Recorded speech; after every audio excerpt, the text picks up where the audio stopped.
The college football playoff bracket has just been released on ESPN. Alabama is the second team out currently, as you can see on the bottom left, after Clemson. I've explained this many different times. Alabama still has an opportunity to get into the college football playoffs. And what the bracket is going to allow Alabama to do, and the seating committee, I should say, is play its best football game of the season against the Auburn Tigers in the Iron Bowl. Alabama is 11.5-point favorite coming off a miserable performance against Oklahoma. Alabama has played a really tough schedule this year. Alabama didn't play its best football, only scoring 3 points. So you see that Alabama could have been penalized a lot worse than what they were. You see teams like Colorado fall way in the rankings. You see other teams like BYU continue to creep down to the rankings. But Alabama still with the opportunity to get into the college football playoffs. Now, we're watching Clemson. We're watching South Carolina. That game is taking place this weekend.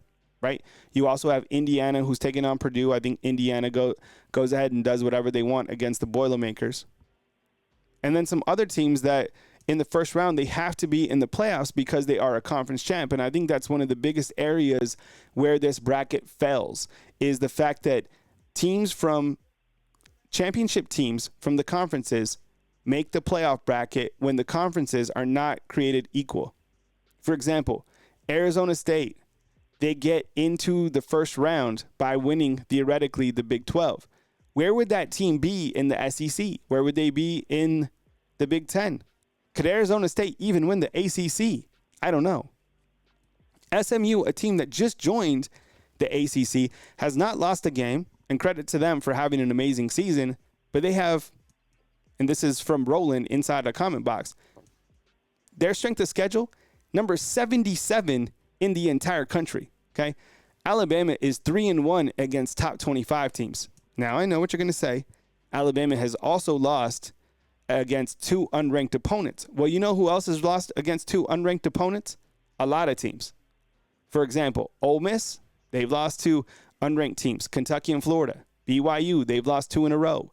Texas A&M, they lost to South Carolina. They lost to Auburn. Colorado, Nebraska, and Kansas.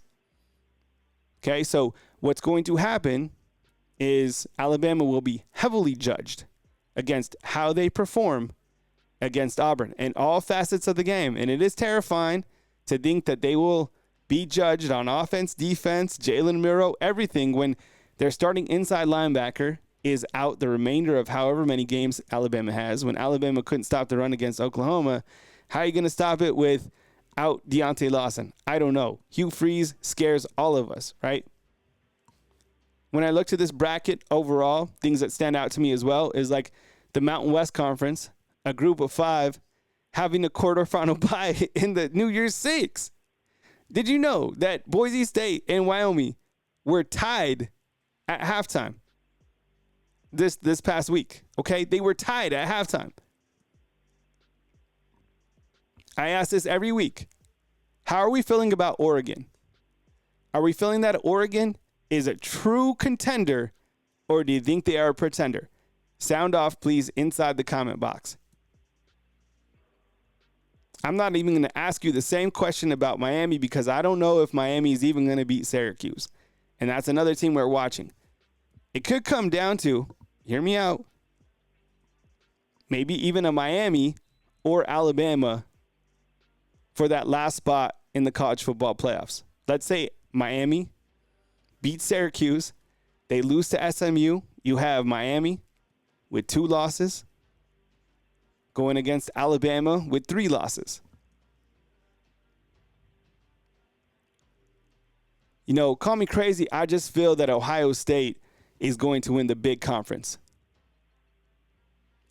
A lot of people saying contender inside the comment box. They put together a quality season. Of course, remember their big victory over Ohio State in Eugene way back earlier in the season. I'm not going to lie. There's some interesting matchups that I would like to see in this first round. We already saw one of them, Georgia and Tennessee. I think Georgia is probably playing some of their best football at this point in time. A lot of it, just like Alabama, depends on the quarterback play. And let's be honest, Carson Beck hasn't been that, right? Indiana and Penn State, I still think the big conference is overvalued. These teams didn't play a lot of high-level competition. But here we stand.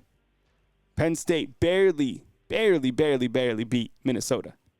26-25. They weren't punished.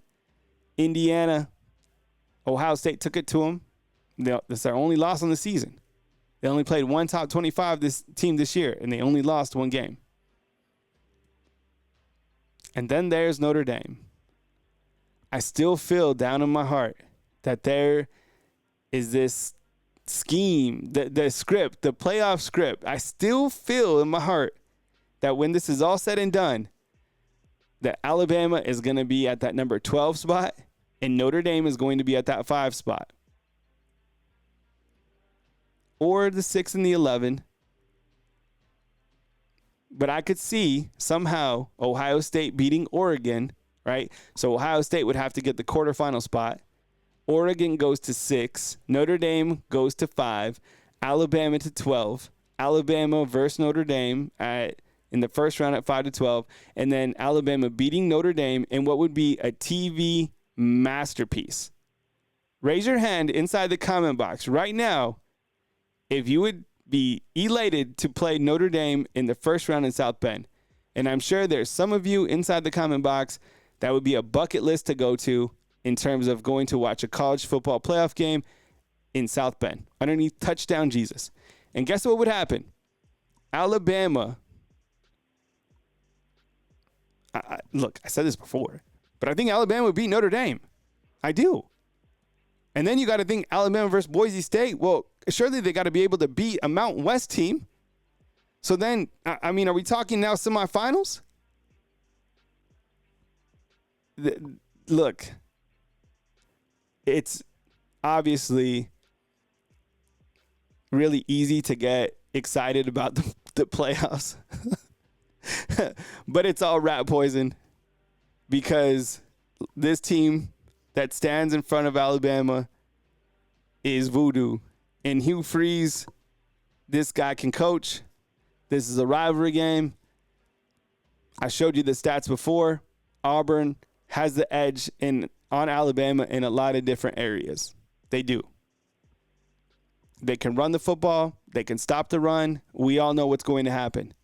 Jalen Milroe is either going to be feasting or it's going to be famine. And I don't know which Jalen Milroe that shows up, but last year it was the Jalen Milroe that absolutely cooked. And he threw a 4th and 1, which was one of the greatest college football plays of all time. I think you go to bed and you're feeling pretty good right now. But you have to keep in mind, Auburn awaits on Saturday. And I think while it's exciting, the reality is Auburn's going to come with it. And Auburn is playing their absolutely best football of the season.